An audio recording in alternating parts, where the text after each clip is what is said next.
안녕하세요. 그동안 제 인생을 좀먹고 있던 문제를 도려내고 온 여자입니다. 여러분들은 살면서 해본 가장 큰 고민거리가 무엇이었나요? 사람 사는 게 다 똑같다지만 다 각자만의 깊은 사정이 있는 것 같아요.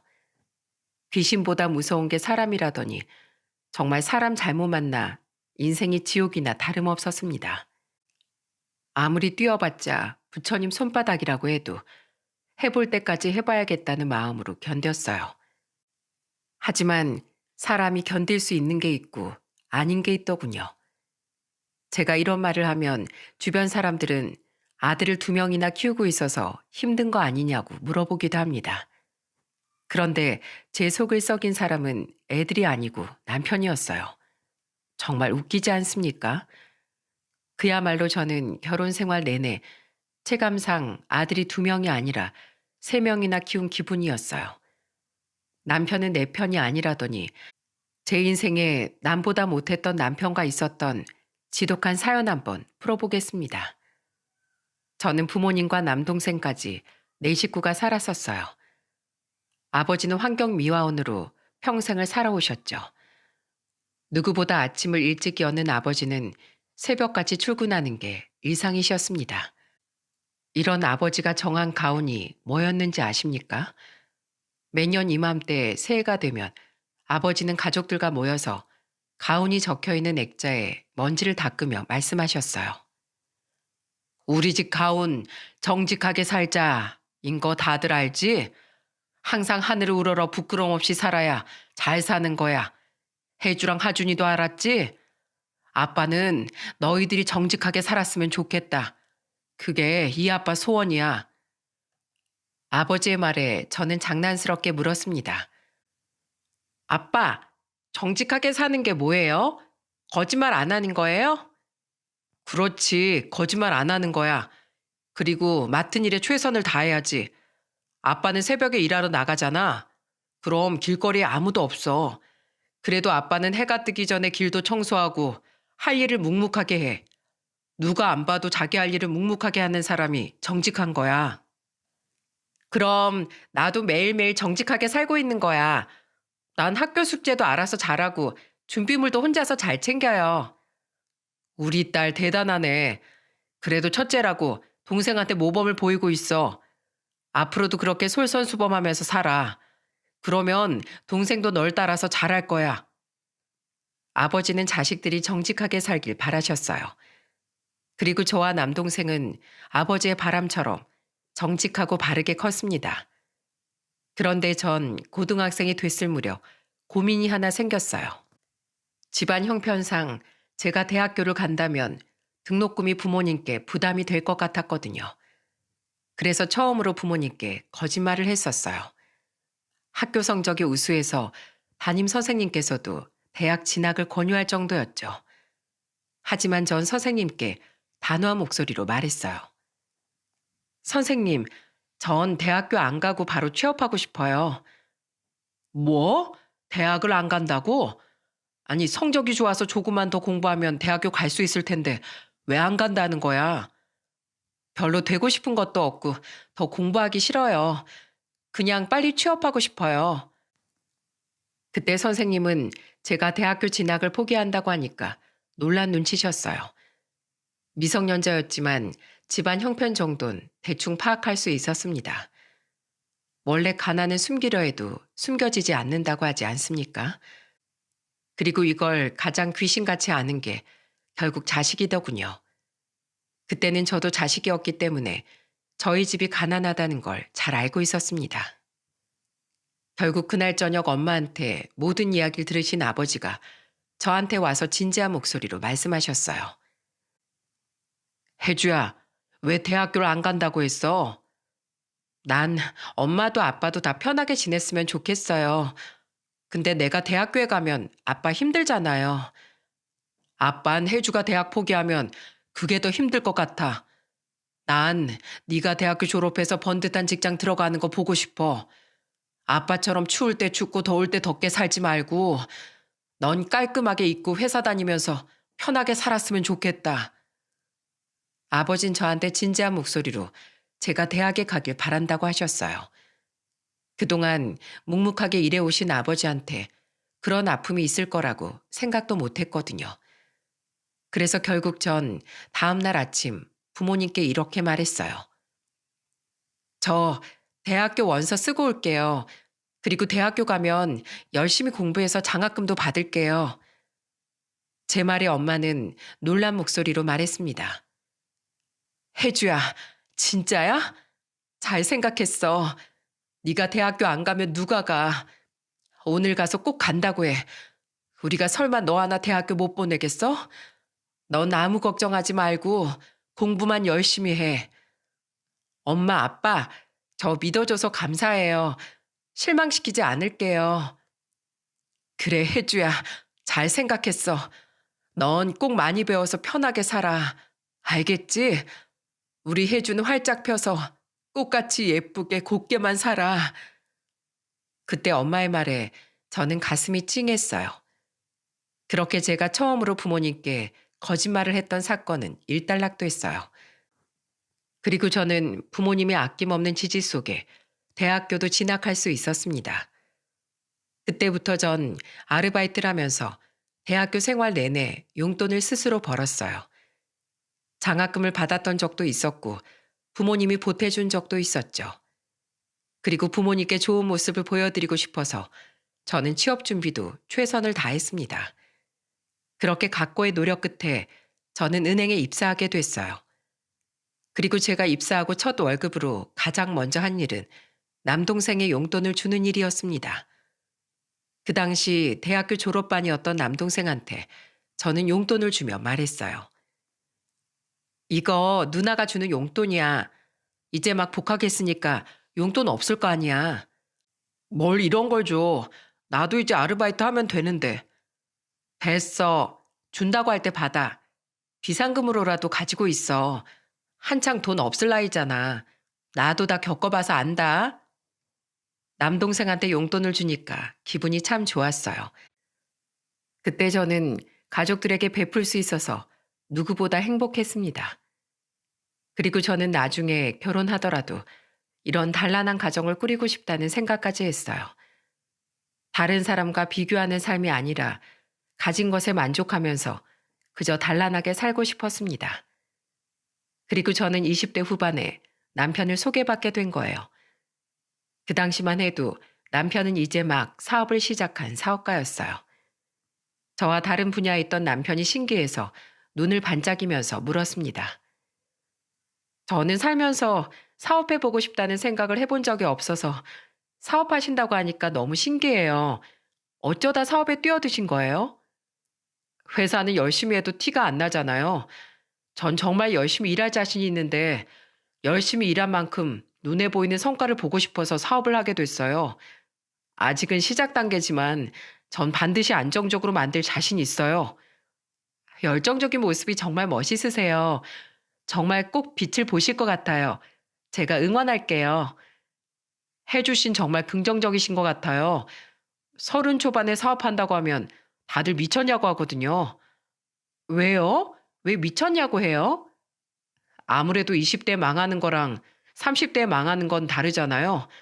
한 살이라도 젊을 때 망하면 다시 기회가 있을 텐데 30대는 좀 어렵잖아요. 에이, 그런 게 어딨어요. 항상 마음가짐이 중요한 거죠. 20대에도 안 된다는 생각만 있는 사람은 뭘 해도 안 될걸요? 그러니까 자신감을 가지세요. 제 눈엔 정말 멋져 보이세요. 좋게 봐주시니까 힘이 나네요. 혜주 씨 같은 현명한 사람을 만난 게 저한텐 행운인 것 같아요. 남편과 저는 첫 만남에 서로를 지지해주는 사이가 됐어요. 그래서 몇 번의 만남을 이어가다 저희는 연인으로 발전할 수 있었습니다.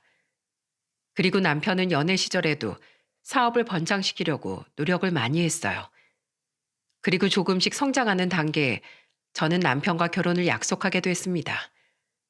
그리고 그때 시댁에 처음으로 인사 갔을 때만 해도 시모는 저를 반겨주면서 말씀하셨어요. 아이고, 얘기 많이 들었어요. 혜주 씨 맞죠? 네, 안녕하세요. 김혜주라고 합니다. 초대해 주셔서 감사해요. 우리 아들이 그동안 얼마나 칭찬을 많이 했나 몰라요. 그래서 내가 누군지 너무 궁금했다니까요. 정말요? 제가 더 잘해야겠네요. 딱 보니까 인상도 좋고 싹싹한 게 우리 집 며느리감으로 딱이네요. 따로 노력할 것도 없을 것 같은데요. 과찬이세요. 어머니 말씀 편하게 해주세요. 그럼 그럴까? 우리 집이 아들 둘에 딸 둘이라서 다 복해. 그래서 그런지 혜주 씨도 꼭 딸처럼 예쁘고 친숙하게 느껴지네. 저를 반겨주시면서 말씀하시는 시모한테 정말 감사했어요. 남편은 사남매 중에 장남이었는데 남동생과 여동생 2명까지 있었죠. 남동생과 둘이 남매로 자란 저와 다르게 남편의 형제들이 많았습니다. 그 후 가족들이 둘러앉아 밥을 먹는데 시모가 저를 보며 말씀하셨어요.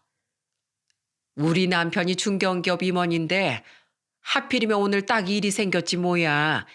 저녁은 먹고 온다니까 우리끼리 먼저 먹고 있자. 네, 감사합니다. 시부는 중견기업 임원이었고 시모는 가정주부셨어요. 그리고 그날은 하필 시부가 일이 생겨서 늦게 오게 됐어요. 그래도 시모가 워낙 밝은 사람이라 이것저것 많은 대화를 나누게 됐죠. 시모는 밥을 먹으면서도 절 보며 계속 질문을 하며 말씀하셨어요. 해주신 은행원이라고 했나? 일은 할 만해? 결혼하고도 계속 다닐 건가? 네, 저는 결혼하고도 계속 일할 생각이에요. 정말? 아유, 다행이네. 요즘 여자들 중에 결혼하면 회사 그만두는 사람 많다며. 각자 사정이 다 있겠지만 전 결혼해도 일은 계속하고 싶어요. 그거 참 잘 됐네. 발다 못해 방정맞게 웃던 시모를 보고 저는 당황스러웠어요. 그때 보다 못한 막내 신우가 시모를 말리며 말했습니다. 엄마, 예비 며느리 밥도 다 못 먹고 도망가겠어. 질문 좀 그만하고 밥부터 좀 먹자. 어머나, 내가 말이 너무 많았나? 밥 먹는 입이 따로 있는 것도 아닌데 계속 그렇게 질문을 하면 어떻게 밥을 먹어? 아유, 예비 며느리가 너무 마음에 쏙 들어서 나도 모르게 그만 또 말이 많아졌네. 혜주 씨 많이 먹어. 저는 밝은 시모를 보고 조금 당황스러웠지만 그때는 그저 시모가 밝은 사람이구나 생각했어요. 남편도 그런 시모한테 황당한 목소리로 말했습니다. 엄마도 얼른 저녁 드세요. 그러다가 예비 며느리 얼굴 닳겠어요. 그래, 그래. 세근이도 어서 먹자. 우리 아들이 아주 여자 보는 눈이 있었네. 어쩜 저렇게 야무진 여자를 만났을까? 시모가 절 마음에 들어하는 것 같아 다행이다 싶었어요. 그래서 저녁 먹는 내내 분위기도 화기애애했습니다. 그리고 몇 시간 뒤 시부가 와서 또 한 번 인사를 드렸습니다. 아버님 안녕하세요. 저는 김혜주라고 합니다. 그래, 반가워요. 세근이한테 말 많이 들었어요. 이렇게 보니까 둘이 아주 잘 어울리네요. 감사합니다. 시부는 시모에 비해 무뚝뚝한 편이었어요. 그래서 시모가 절 보면서 이런 말씀을 해주실 정도였습니다. 우리 남편이 워낙 말이 없어. 칭찬한 거 보면 우리 예비 며느리가 마음에 쏙 드나 봐. 아, 네, 감사합니다. 조금 걱정스럽긴 했는데 시모의 말에 저는 안심했어요. 시부는 말씀이 없는 편이셨고 그날도 집에 갈 무렵쯤 되니까 말을 편하게 하면서 말씀하셨습니다. 내가 오늘은 일이 있어서 늦었는데 다음에 한번 정식으로 다시 한번 와. 초대해 주시면 언제든지 올게요. 그래, 그래. 이제 내 집이다 생각하고 편하게 자주 와. 그래야 정도 들고 하지. 처음엔 말이 없던 시부가 점점 가까워지니까 말도 편히 해주고 친근하게 해주셨어요. 그래서 긴장하고 갔던 시댁에서 잘 인사하고 올 수 있었습니다. 그때 남편도 저한테 신이 난 목소리로 말했어요. 우리 부모님이 진짜 널 마음에 드셨나 봐. 자꾸 또 오라고 하시네. 진짜 다행이다. 나 정말 긴장했었는데, 이제야 마음이 놓이네. 이젠 나만 잘하면 되겠다. 이젠 내가 긴장돼. 그리고 이어서 남편도 저희 집으로 첫인사를 가게 됐습니다. 그때는 남편이 소고기와 홍삼까지 사서 집으로 인사를 갔었어요. 정말 남편은 집에 가자마자 우렁찬 목소리로 인사를 하며 소리쳤습니다. 안녕하십니까? 저는 이세근이라고 합니다. 장모님 장인어른께 인사드리러 왔습니다. 아버진 그런 남편을 보자마자 놀란 목소리로 말씀하셨어요. 아이고, 목소리가 우렁차서 동네 사람들이 다 듣겠어요. 아, 죄송합니다. 잘 보이고 싶은 마음에 목소리만 앞섰네요. 아니야, 아주 씩씩해서 보기 좋네요. 어서 앉아요. 저희 부모님은 그런 남편을 보면서 그저 웃으셨어요. 그리고 엄마는 남편을 보고 궁금한 듯 물었습니다. 사업한다고 들었는데 회사는 안 다녀봤어요? 회사 한 1년 정도 다녀보다가 좀 안 맞아서 그만두고 사업하고 있습니다. 말씀 편히 해주세요. 그래야 더 많은 대화를 나누죠. 아유, 그런가? 아유, 사업하는 사람이라 그런가 성격이 시원시원하네. 어머니께서 워낙 절 편하게 해주셔서 그렇죠. 남편은 특유의 친화력으로 저희 부모님과도 금세 가까워졌어요. 그리고 아버지와 반주하면서 본격적인 취중 대화를 하게 됐습니다. 남편은 취기가 올라 아버지를 보며 말했어요.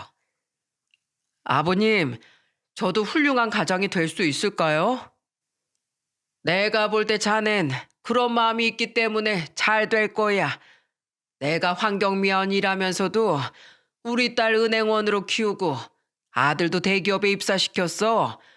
뭐든지 마음가짐이 중요한 거야. 나도 내 자식들만큼은 편하게 키우려고 이 악물고 살았어. 아버님께 정말 배울 점이 많은 것 같아요. 어떻게 그렇게 힘든 일 하시면서 가장으로서 가족들을 책임지실 수 있었어요? 지치지 않으셨어요? 가장은 가족이 있기 때문에 지치지 않는 거야. 내 가족들만 편하다면 내 손에 묻는 흙먼지는 아무렇지 않아지는 게 가장이야. 자네도 가정을 꾸려보면 알게 될 거야. 아버님, 제가 꼭 해주 행복하게 만들어주겠습니다. 저 믿어주세요. 그때 저는 남편과 아버지의 대화에 가슴이 뭉클했습니다. 그리고 남편은 저희 아버지께 절 행복하게 해주겠다며 약속했어요. 그래서 저희들은 양가 가족들의 축복 속에 결혼식을 올릴 수 있었답니다. 저희는 정말 행복하게 살 줄 알았어요. 그리고 첫째 아들을 임신했을 때만 해도 남편은 정말 가정적인 남편이었습니다. 제가 임신했을 당시 남편은 늘 손에 마시는 음식을 들고 일찍 집에 오려고 노력했습니다. 심지어 아침에 딸기가 먹고 싶다고 했던 말을 기억했다가 저녁에 딸기를 사서 집에 오면서 말했습니다. 여보, 내가 딸기 사왔어. 당신이 아침에 딸기 먹고 싶다고 했잖아. 뭐야? 진짜 딸기야? 아침에 그냥 한 말인데 그걸 다 기억했어? 그럼 당신이 먹고 싶다고 하는 건 뱃속 우리 아이도 먹고 싶어 하는 건데 내가 당연히 사와야지. 그럼 내가 아니라 우리 애기 먹으라고 사온 거야? 아니, 그런 건 아니고 1번은 당신 생각해서 사온 거지. 확실한 거지? 나 딸기 진짜 먹고 싶었는데 너무 고마워. 내가 많이 먹으라고 한 상자 사왔으니까 많이 먹어. 남편은 제가 그냥 하는 말도 기억했다가 해주려고 하는 사람이었어요. 원래 여자들은 임신했을 때 잘해주는 게 중요하다고 하지 않습니까? 정말 남편은 제가 첫째를 임신했을 때 누구보다 헌신해주던 사람이에요. 그리고 첫째가 태어났을 때도 눈물을 흘리면서 기뻐했습니다. 우리 준석이 당신 닮아서 눈이 초롱초롱해. 당신 울어? 왜 울어? 정말 준석이가 태어나니까 진짜 가족이 된 것 같아서 내가 지금보다 더 최선을 다해서 살게. 여보, 이제 나만 믿어. 나도 잘할게. 우리 아들 잘 키우면서 살자. 그런 남편을 보면서 저도 행복한 가정을 이루겠다고 다짐했습니다. 그리고 정말 남편은 아무리 일이 바빠도 아들 일이라면 두 팔 걷고 나섰어요. 제가 육아휴직을 내고 아이를 키우고 있을 때 준석이가 감기가 걸렸던 적이 있었습니다. 남편은 그때 아들이 걱정된다며 일도 제쳐두고 병원까지 왔었어요. 그리고 다급한 목소리로 저한테 물었습니다. 우리 준석이 좀 어떻대? 약 먹으면 괜찮을 거래? 너무 걱정 마. 애들 다 아프면서 크는 거래. 근데 당신 안 바빠? 급한 일만 끝내고 왔어. 우리 준석이가 아프다니까 일이 손에 안 잡혀서 그냥 왔어. 나중에 돌 지나서 어린이집 다니기 시작하면 더 자주 아플 텐데 그땐 어쩌려고 그래. 진짜? 그럼 어린이집을 보내지 말까? 뭐? 아휴, 당신 이렇게 극성 아빠였어? 애들 다 아프면서 면역력도 생기고 하는 거야. 그러니까 너무 걱정하지 마. 그때만 해도 남편은 극성인가 싶을 만큼 자식 사랑이 대단했어요. 일도 가정도 다 챙기려는 남편을 보면서 정말 든든했습니다. 그렇게 저희 부부는 첫째를 키우다가 둘째까지 생겼고 어느새 슬하에 아들을 둘이나 키우게 됐어요. 그리고 그 무렵 평생 변하지 않을 것 같던 남편이 점점 변해가는 모습을 마주하게 됐습니다. 저는 육아휴직을 너무 길게 쓸 수가 없어서 결국 친정엄마께 도움을 요청하게 된 거예요. 그때 이런 사실을 남편한테 말했는데 남편은 예상 밖의 반응이었습니다. 준석인 좀 컸어도 준빈이는 아직 어리잖아. 이제 100일밖에 안 된 일 왜 남의 손에 맡겨? 남이라니 당신은 우리 엄마가 남이야? 친엄마 아니면 애들한텐 남이지. 그럼 당신이 애들 봐. 나만 엄마야? 당신도 애들 아빠잖아. 그래도 애들은 엄마 손에 커야지. 나중에 애들 성격 이상해지면 당신이 책임질 거야? 저는 생각지도 못한 남편의 말에 정말 뒤로 넘어가는 줄 알았어요. 첫째 때와는 전혀 다른 모습의 남편이 낯설기만 하더라고요. 그래서 저는 남편한테 따지듯이 소리쳤어요. 웃기고 있네. 애들이 가장 안정적으로 크려면 아빠 역할이 더 중요한 거 몰라?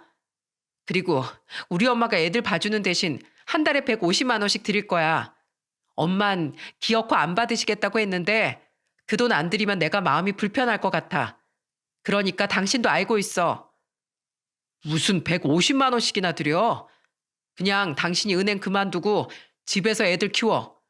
그럴 거면 그냥 애들이나 키우는 게 낫지. 내가 하는 일은 일 같지도 않아? 나도 엄연히 내 직업이 있는 사람이야. 나 첫째 때 육아휴직 내고 집에 있었잖아. 그럼 어디 당신이 해봐. 둘째는 당신이 한번 해보라고. 무슨 말을 또 그렇게 해. 난 사업하는 사람이잖아. 남자가 쪽팔리게 집에서 애들 어떻게 봐? 당신은 자식 보는 게 쪽팔려? 그럼 답 나왔네. 우리 엄마 용돈 챙겨드리고 애들 부탁하는 방법밖에 없어. 그러니까 당신도 다른 방법 있는 거 아니면 그냥 내 말대로 해. 아직 당신 사업 제대로 자리 잡은 것도 아닌데 내가 어떻게 그만둬? 남편은 그제서야 제 말에 알겠다면서 고개를 끄덕였습니다. 둘째가 생기면서 남편은 점점 변하기 시작했어요. 그래도 저는 남편이 일 때문에 잠시 예민한 거라고 생각했죠. 그래도 첫째 때 누구보다 진심으로 아들을 아껴주던 사람이니까 곧 둘째도 아껴주면서 살 줄 알았습니다. 하지만 남편은 시간이 갈수록 집과는 점점 더 멀어졌어요. 그때는 퇴근하고 집에 가면 친정엄마가 저희 집으로 와서 두 아들을 돌봐주셨죠. 그래서 저는 집에 가자마자 엄마를 보면서 미안한 목소리로 말했습니다. 엄마, 나왔어. 힘들었지? 아니야. 우리 손자들 보는데 내가 왜 힘들어. 괜찮어. 그래도 남자애들 보는 게 쉽지 않은데 내가 미안해. 아유, 됐어. 난 너 도와줄 수 있어서 다행이야. 내가 옆에 없었으면 너 혼자 발 동동 굴렀을 거 아니야. 역시 기댈 곳은 친정엄마뿐인 건지 그때 저한테 엄마는 정말 든든한 존재였어요. 그런데 그때 남편이 일찍 퇴근해서 들어왔어요. 남편은 오자마자 엄마에게 인사를 하더니 뜬금없는 말을 했습니다. 장모님, 집에 밥 없어요? 제가 오늘 점심도 대충 먹어서 저녁은 집밥 먹고 싶어서 왔어요. 왜 밥을 나한테 잤나? 애들 봐주면서 집에서 밥도 하시는 거 아니었어요? 저번엔 집에 어머님 반찬이랑 국이 있었잖아요. 그건 그때 혜주가 아파서 내가 해둔 거지. 그럼 애들만 봐주시면서 한 달에 150만 원이나 받아가시는 거였어요? 하는 일에 비해 너무 많이 받아가시는 거 아니에요? 저는 남편의 말에 경악했어요. 순간 너무 화가 난 저는 남편한테 화를 내면서 소리쳤습니다. 무슨 말을 그렇게 해? 하는 것도 없이 많이 받아간다니? 우리 엄마가 매일 집에서 우리 집까지 버스 타고 와주시는 게 보통 일인 줄 알아? 우리 엄마 연세에 남자애들 보는 거 힘든 거야. 한 번도 안 해본 당신이 그렇게 말할 자격이나 있어? 애들을 보는지 아닌지 어떻게 알아? 지금도 봐. 애들끼리 장난감 가지고 알아서 얌전히 놀잖아. 그래? 그럼 당신 오늘 일찍 집에 온 김에 애들 좀 봐. 나 엄마 모셔다 드리고 아버지 좀 보고 올 테니까 혼자 애들 좀 보고 있어. 내가 못할 줄 알고? 눈 감고도 볼 수 있으니까 가봐. 남편은 큰 소리를 뻥뻥 치면서 말하더군요. 그래서 저는 엄마와 같이 집을 나왔고 엄마는 걱정스러운 목소리로 말씀하셨어요. 괜히 나 때문에 너희 둘이 싸우는 거 아니야? 아유, 그래서 내가 용돈 안 받겠다고 했잖아. 엄마, 그 돈은 당연히 받아야 하는 거야. 애들 보는 게 엄마 나이 쉬운 일 아니잖아. 그러니까 엄마는 아무 걱정 마. 그래도 이 서방이 혼자서 애들을 어떻게 보라고 저렇게 두고 나와. 내 자식이기 전에 남편 아들이기도 해. 그러니까 이참에 애들 보는 게 얼마나 힘든지 본인도 알아야지. 저는 엄마의 걱정에도 아랑곳하지 않았습니다. 모든 건 역지사지라고 입장 바꿔서 직접 해봐야 하는 거 아니겠습니까? 그래서 전 무슨 일이 있어도 제가 책임지겠다고 하면서 엄마를 모시고 친정으로 갔어요. 그런데 제가 친정에 도착하니까 그때부터 남편한테 불이 나게 전화가 걸려오기 시작하는 겁니다. 남편 전화를 받아보니까 다급한 목소리로 남편이 말했어요. 여보, 준빈이 아무것도 안 먹고 울기만 하는데 어떡해? 어떡하긴 뭐 어떡해. 당신이 달래줘야지. 그렇게 무책임한 말이 어딨어. 나 저녁도 못 먹었어. 그걸 이제 알았어? 애들 보다 보면 밥 거르는 때도 많아. 그러니까 당신도 한번 해봐. 계속 울면 기저귀도 확인해봐. 갈아야 될 수도 있잖아. 내가 기저귀도 갈아? 더럽게 그런 걸 어떻게 해? 뭐 더러워? 세상에 자기 자식 똥 더럽다는 애 아빤 대한민국에 당신이 유일할 거다. 아니 몰라. 당신이 애들 잘 볼 거라고 했으니까 알아서 해. 저는 매몰차게 남편 전화를 끊어버렸어요. 그리고 오랜만에 친정에서 쉬려는데 남편한테 계속해서 전화가 걸려오는 겁니다. 두 아들을 1시간도 혼자 못 보고 저한테 전화해서 울면서 말했어요. 여보, 내가 잘못했어. 나 지금 정말 힘들어서 눈물이 다 난다. 제발 나 좀 도와줘. 아유, 이제 고작 1시간 돌보고 힘들다는 말이 나와? 이제 우리 엄마가 그동안 얼마나 힘들었을지 알겠어?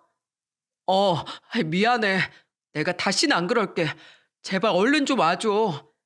기다려봐. 지금 출발할 테니까. 결국 저는 남편의 전화에 다시 집으로 가야만 했어요. 그때 엄마가 저를 보면서 걱정스럽게 물으셨습니다. 이 서방 많이 힘들어하지? 아유, 그렇게 두고 오는 게 아니었는데. 엄마, 다 해봐야 아는 거야. 지금 1시간도 못 견디고 나한테 애원하는 것 좀 봐. 이제 다신 아까 했던 말 못할 거야. 그래, 알겠다. 가서 말 잘하고 잘 풀어. 너무 걱정 말고 좀 쉬세요. 저는 그렇게 엄마를 안심시킨 뒤 집으로 돌아왔어요. 집에 와보니까 잠깐 사이 집은 엉망이 되어 있더군요. 첫째도 이제 겨우 2살일 때라 울고만 있었어요. 심지어 남편도 둘째를 안고 울면서 저를 보고 말했습니다. 여보, 내가 미안해. 나 다신 안 그럴게. 이제 알았니? 한 번만 더 우리 엄마한테 그런 식으로 대하면 나 가만 안 둘 거야? 알았어. 그러니까 제발 애들 좀 달래줘. 둘이 동시에 울어서 나 정말 미쳐버리는 줄 알았어. 이때만 해도 남편은 애들을 보려고 서툴지만 시도도 해보긴 했어요. 그래서 제가 맞불 작전을 쓰면 금세 반성도 했었죠. 하지만 문제는 두 아들이 유치원이 됐을 무렵 터지기 시작했습니다. 그때가 가장 남편 사업이 번창하던 시기라 남편이 점점 기고만장해졌어요. 그런데 더 어이없던 건 남편을 따라서 시모까지도 잘난 척이 하늘로 찔렀다는 겁니다. 그때 시모는 시댁에서 절 보면 늘 못마땅하다는 눈초리로 이런 말씀을 하셨어요. 우리 집 손자들은 왜 이렇게 다른 집 애들보다 작아 보이는 것 같냐? 그렇게 보이긴 하는데 발달 검사해보면 평균이에요. 그런 거 백날 검사하면 뭐하니? 남자애들인데 키도 좀 쭉쭉 크고 살도 좀 붙어야 듬직해 보이지. 이게 다 네가 나가서 돈 번다고 애들 제대로 안 봐서 그러는 거 아니야? 네? 애들 키가 안 크는 게 왜 제 탓이에요? 원래 애들은 클 때 되면 알아서 다 커요. 이것 봐, 이것 봐. 이래서 일하는 여자들은 안 된다니까. 넌 네 자식들 최고로 키우고 싶다는 욕심도 없어? 나 봐라. 우리 아들 사내 대장부로 키워서 지금 저렇게 사업도 하고 승승장구하잖아. 근데 넌 어쩜 계속 살도 찌고 피부도 푸석푸석해지네. 저는 시모의 말이 귀에 못이 박히도록 듣던 말이었어요. 왜 애들이 안 크는 게 제 탓인 겁니까? 첫째가 유치원에 다닐 때였는데 다른 애들보다 작은 것 같다면서 자꾸 저한테 뭐라고 하시는 거예요. 그래서 전 참다 못해 시모를 보고 단호하게 말했습니다. 그럼 저도 은행 그만두고 남편이 벌어오는 돈으로 살아볼게요. 생각해보니까 어머니 말씀처럼 저도 가정주부로 지내면 너무 좋을 것 같아요. 가족들 다 출근하면 혼자 집에서 커피 마시고 점심에 나가서 마사지 받고 저녁엔 드라마 챙겨보고 살면 행복하겠네요. 뭐야? 예, 가정주부가 더 바빠. 그럼요. 저도 집안이 힘든 거 다 알죠.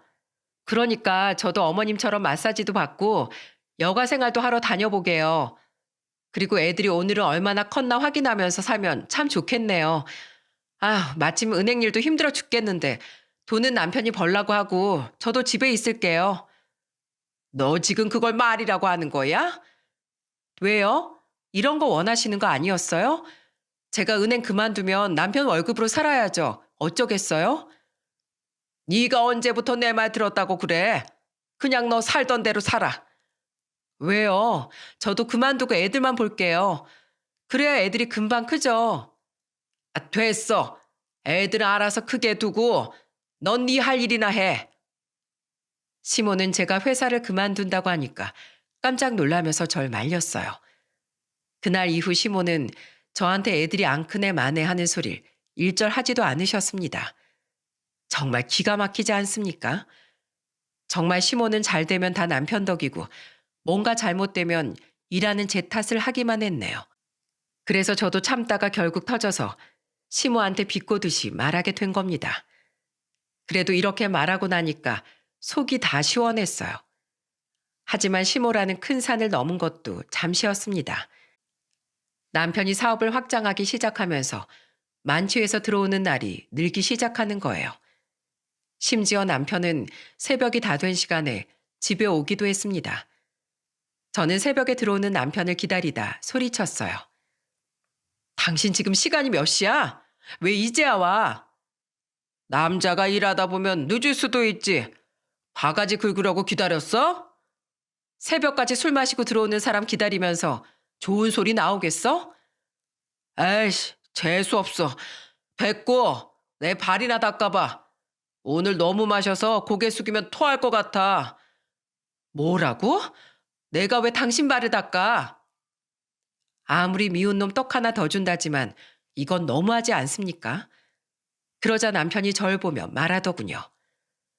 하늘 같은 남편 발도 못 닦냐? 내가 지금 사업 확장한다고 얼마나 힘든지 알아? 응원은 못 해주고 바가지만 긁을 거면 내 발이라도 닦아.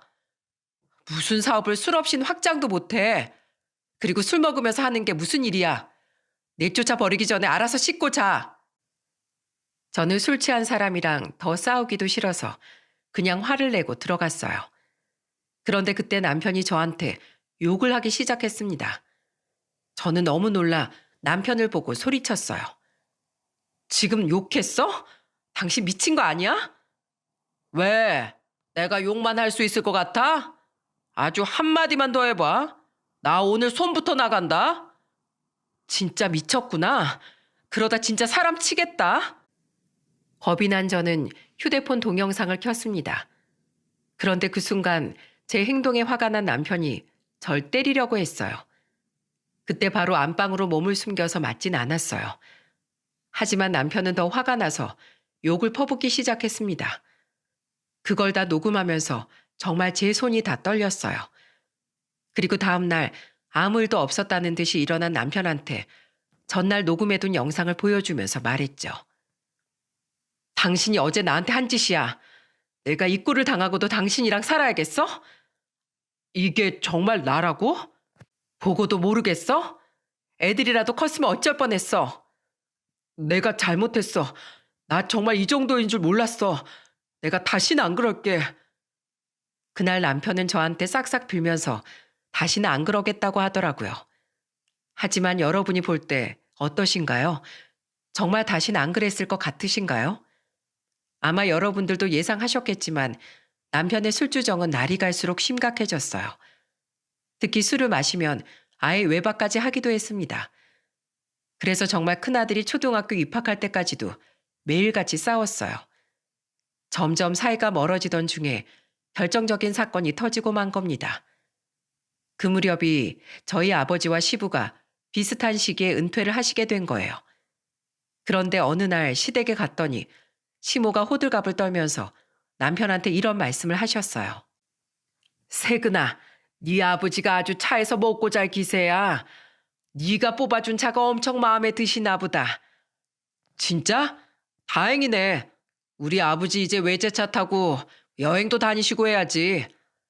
잘했다 우리 아들. 아주 기특해. 저는 두 사람의 대화를 듣고 깜짝 놀라서 남편한테 물었습니다. 외제차라니? 당신 아버님께 외제차 사드렸어? 우리 아버지 은퇴하셨잖아. 그런 걸 왜 나랑 상의도 없이 해? 우리 부모님이 내 사업을 얼마나 도와주시는지 알아? 내가 그 정도도 못 해드려? 당신 요즘 사업도 불안정하다면서 이럴 때 돈을 아껴야지. 대체 어쩌려고 그래? 그러다 정말 일 잘못되면 어떡하려고? 그때 제 말에 시모가 가로막으면서 소리쳤습니다. 너 그게 무슨 재수 없는 소리야? 이미 뽑은 차를 어쩌려고 초를 쳐? 우리 아들이 힘들게 번 돈으로 사준 건데 왜 네가 난리야? 그만해. 어머님, 요즘 이 사람 사업 어려워요. 대체 왜 그러세요? 네가 사업을 알아? 사업이 원래 좋다 나빴다 하는 거야. 그래서 결국 큰 돈 벌게 되는 게 사업이야. 그러니까 너도 바가지 좀 그만 긁어라. 시모는 정말 말이 안 통하는 사람이었어요. 남편 사업은 바람 앞에 촛불처럼 흔들리고 있었는데 시모는 남편이 잘 되고 있다고 믿는 것 같았습니다. 그날 정말 남편이 저랑 상의도 없이 시부한테 외제차를 사줬다는 게 기가 막혔어요. 그런데 시부한테 외제차를 사준 남편이 저희 친정아버지한테 무슨 짓을 했는지 아십니까? 그때 아버지는 은퇴 후에도 곧바로 경비로 일을 하고 계셨어요. 그래서 저는 아버지랑 저녁이라도 같이 먹으려고 일하는 곳으로 남편과 갔었습니다. 남편이 저희 아버지랑 식사라도 같이 하자면서 먼저 제안했던 자리였어요. 하지만 남편이 저희 아버지를 모시고 간 식당을 보고 경악했습니다. 시장 골목에 있는 국밥 가게로 저희 아버지를 모시고 간 거예요. 그러면서 남편은 뻔뻔한 목소리로 소리쳤어요. 아버님, 은퇴 축하드립니다. 이건 제 마음입니다. 저는 그런 남편을 보고 기가 막혔습니다. 세상에 시부 은퇴 선물이랑 너무 비교되는 거 아닙니까? 설마 그 자리가 은퇴 선물일지 몰랐어요. 저는 열이 받았지만 화를 참으면서 남편한테 물었습니다. 당신 지금 뭐 하는 거야? 지금 장난해? 진짜 이게 다야? 왜? 뭐 문제 있어? 따뜻한 국밥 한 그릇이면 됐지. 아버님께는 1억짜리 외제차 사드리고 우리 아빠는 이런 국밥이 선물이라는 게 말이 되냐고. 뭐가 또 말이 안 되는데. 우리 아빠는 중견기업 임원까지 하신 분인데 당연히 그 정도는 받으셔야지. 그리고 돈이 중요해? 마음이 중요한 거지. 지금 말 다 했어?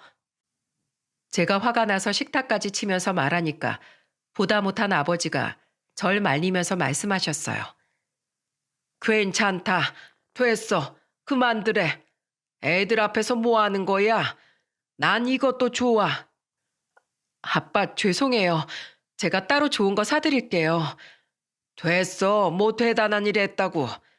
그런 말씀 마세요. 제가 꼭 하나 해드릴게요.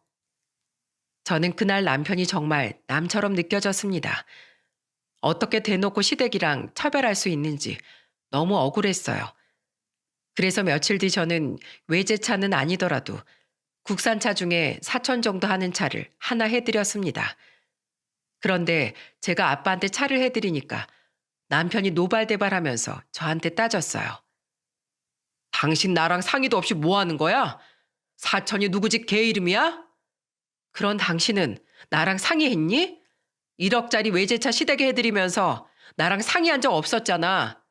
난 그 절반도 안 되는 돈인데 뭐가 문제야? 은행원 주제에 무슨 차를 해드리냐? 난 사업가야. 1억 정도 쉽게 벌 수 있는 돈이라고. 쉽게 벌어? 다 쓰러져가는 회사 운영하는 주제에 아주 입만 살았지? 길고 짧은 건 대봐야 하는 거야. 두고 봐. 내가 회사 살려내면 당신 내 앞에서 머리 조아리게 될 거야. 진짜 남편은 정말 저랑 점점 더 멀어지고 있는 것 같았어요.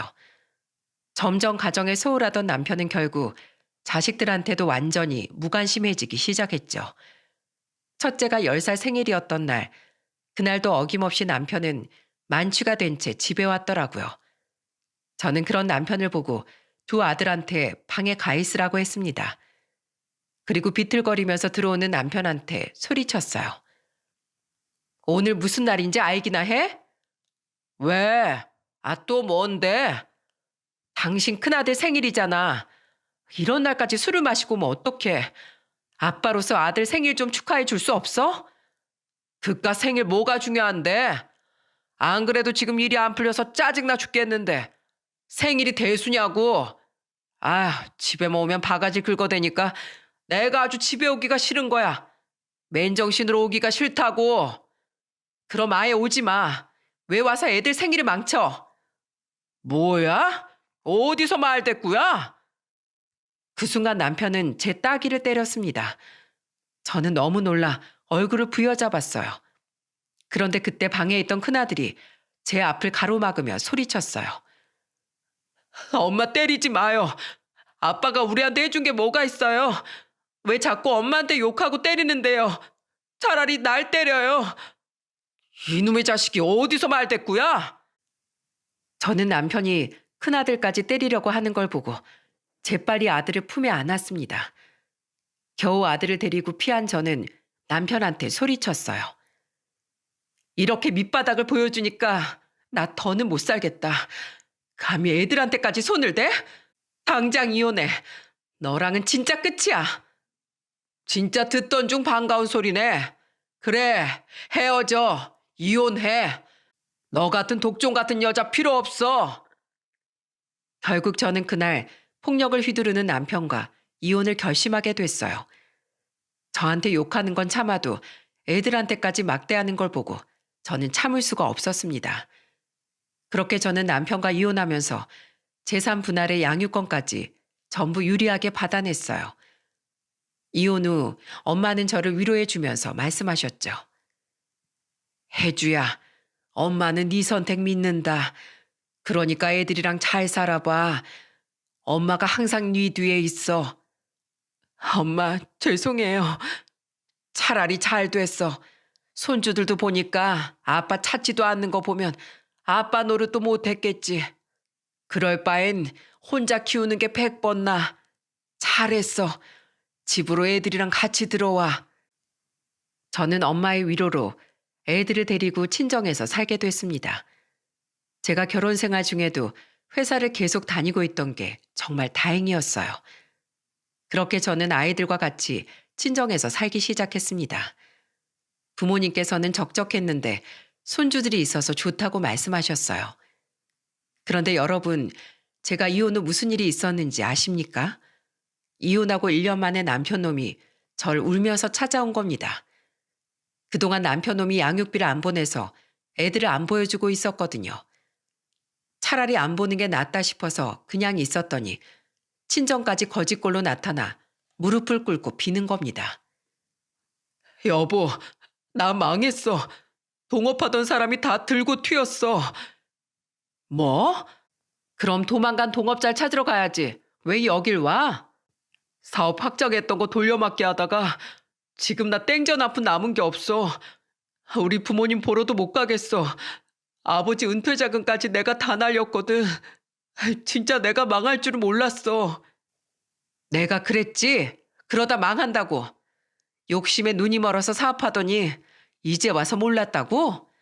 그러니까 사람 좀 잘 챙기지 그랬냐? 그럴 때일수록 가정을 더 지키고 현명하게 대처했어야지. 나 이제 반성했어. 제발 나 좀 받아줘. 애들도 너무 보고 싶어.